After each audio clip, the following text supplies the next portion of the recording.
Hey guys, welcome to another episode. This is actually filmed after the fact. I didn't exactly know what content I was going to be able to get into, or how far I was going to get. I had some problems getting the truck started once I even tried. So I'm going to I'm going to go through some of the attempt videos, film footage I have, and see what's interesting to watch. But basically, I had to go through several hours, multiple, I don't know, like 10, probably a good 10 hours in the last 3 weeks, just going through and trying different things, seeing what, getting through one problem after the other. The biggest thing was probably the ground issue. I had to learn that there's the entire truck has to be grounded properly, and there was anyways, I'll let the footage speak for itself, but yeah, so I hope you enjoy. Alright, I switched out the battery from my Toyota minivan battery. It's a smaller battery, or the size is smaller. We'll just see if the battery's dead, maybe. Where did I put my keys? There you go. At least I found out how to stop the freaking whirring, the buzz. Alright, so just so you can see what the dash does, you hear the fuel pump priming. Battery light's on, I don't know if that's normal. Nothing. So I installed the fender, because supposedly the starter relay does not work if it's not connected, if it's not actually set onto the fender. So, yeah. Okay, try number 10. What's new? We got the new starter relay. Everything's wired properly. This ground is now to the same place that it was before. I don't know if it's going to make a difference. The starter cable is also ground to the frame and going to the negative. Sorry about the kids screaming on the other side here. Alright, so as far as I can tell, that's as best as it's gonna get. Guess we're ready to try again. I don't think there's anywhere. Oh, maybe here. I can put this up here. Just have a little bit extra light, I suppose. Alright. Hold in the clutch. Elevator to the end. Square key in.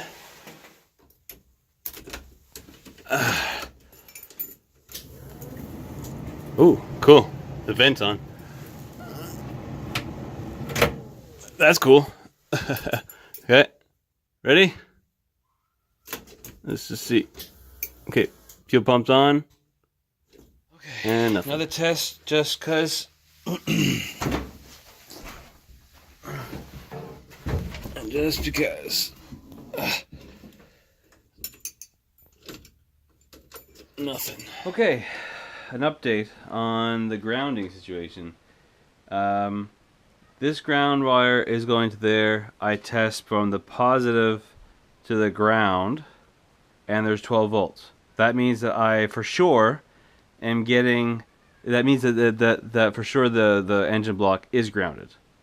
No question there. Because it wouldn't get all the way to here if it was. Because that's there. So, the last part, I sanded, you can see there, I sanded the behind the plate for the relay. So now I'm sure that that's properly grounded to the fender. And the other thing that was a problem is that there's paint between all these things. So I ran a new ground wire from the one that I tested to the fender to a new hole that I also sanded underneath, so that is good as well. And I tested that, so I can get I have power from the positive to the ground on the fender. So now, at this point, we should fully have. We should absolutely have at least power to the relay. So let us try again.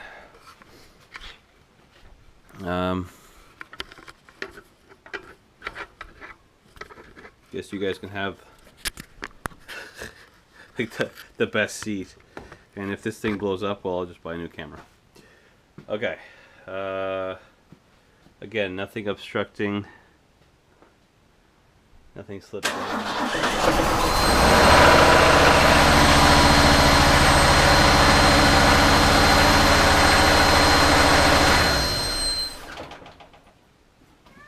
Hey. Okay. Yahoo! It starts. I just gotta figure out how to get the coolant in. So the only thing I changed was I pushed the clutch in way more than usual. Like really, really hard. That makes no sense though. So that's something else I gotta check. That's crazy. It starts. It starts.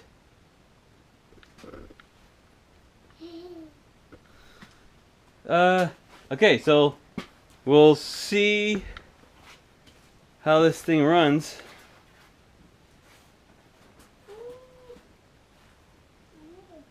It sounded good too. 1, 2, 3.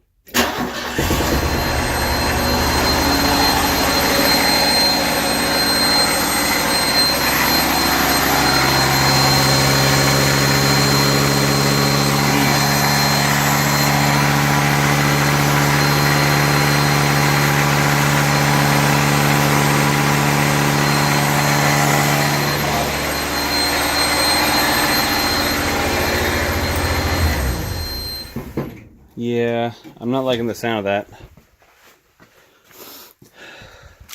Oh shit, smoking. Shit. Yeah, that's not good. Nice low rumble. Nice comfy rumble. No ticking. The only thing that's weird is this. There's a lot of liquid coming out of here, and after it starts, just like quite a bit of, well, not too much smoke, but like quite a bit of smoke.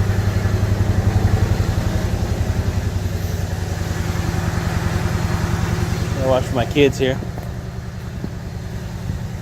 Sounds great though.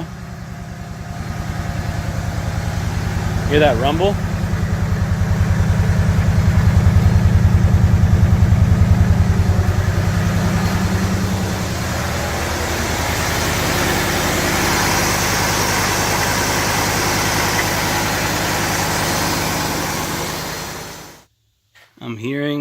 I'm seeing there's a leak. There's a leak on it for sure, coolant. There was smoke coming out from the bottom of this corner, and it wasn't coming out of the valve or anything. It was like, let's see if we can't spot something. There's smoke still coming out hard, but I think I'm gonna have to order a new radiator, because yeah, there was steam coming out of this corner. I'm gonna try to film this with, oh, I guess the camera's there we go. All right, I'm gonna try to film this with my phone. So that concludes, I guess, this episode. We got the engine running. Geez, what did we do? I got the doors. I guess I can give you guys a little update of the things that I was doing off camera. I got the inside of the doors done. These look pretty good. I have to take the tape off. Like, I put the tape around the sides, which is kind of scary to get this. I don't know how it's going to look at the end, but anyway. So also the last piece is done. This is the front end, right? That looks pretty good. So that's between the bumper, I guess, and the grill. So we got the engine started. It's idling properly, idling super smooth. So all everything seems to be in order. The stereo system's in, so I'm gonna let this dry for at least a week, maybe a bit less, whatever. And then I'm gonna put the inside of the doors in, and so I might film some of that, kind of putting the inside of the truck back together. But yeah, exciting. I'm so excited. I thought I had a busted head gasket, which would have been such a big job and a lot of stress, because I could have very well done more damage than good. And also, if the head gasket blew, that's indicative of like numerous other issues from that. So I'm very happy that it was just a torque. So it turns out that, yeah, when I put in the intake manifold and the exhaust manifold, I didn't put all the screws to torque specifications, and there was coolant seeping through the gasket. So that's why there was so much smoke coming out of the exhaust, and that's why there was so much water coming out of the exhaust. And what tipped me off to the air intake is I was doing some research, and I was like, okay, well, there's two things I could do that. Either the head gasket's blown and there's coolant going into the engine, or the coolant's coming through the intake manifold. And then that's when I flashed, like, well, I didn't put it to spec. So yeah, there was quite a few screws that were probably a good 5 pounds under torque. So now that's good. It ran for a good 10 minutes, and there was no water coming out, no smoke. So, and the temperature seems good. So, all right, I'll end this episode on that note. Things are looking up. And in the coming weeks, we'll be putting the interior back in, putting the weather stripping back in, putting the hood back up onto the truck, and it's exciting. It's going to be. I can pretty much put the truck down now and probably make it easier to put things back together. I'm going to put the truck back on the wheels. Yeah, awesome. All right, guys. I don't say it every time, but like and subscribe. If you like the content, especially like the video, that really helps get it out there. But as long as you guys are enjoying it, I don't really care. That's what's important. See you guys.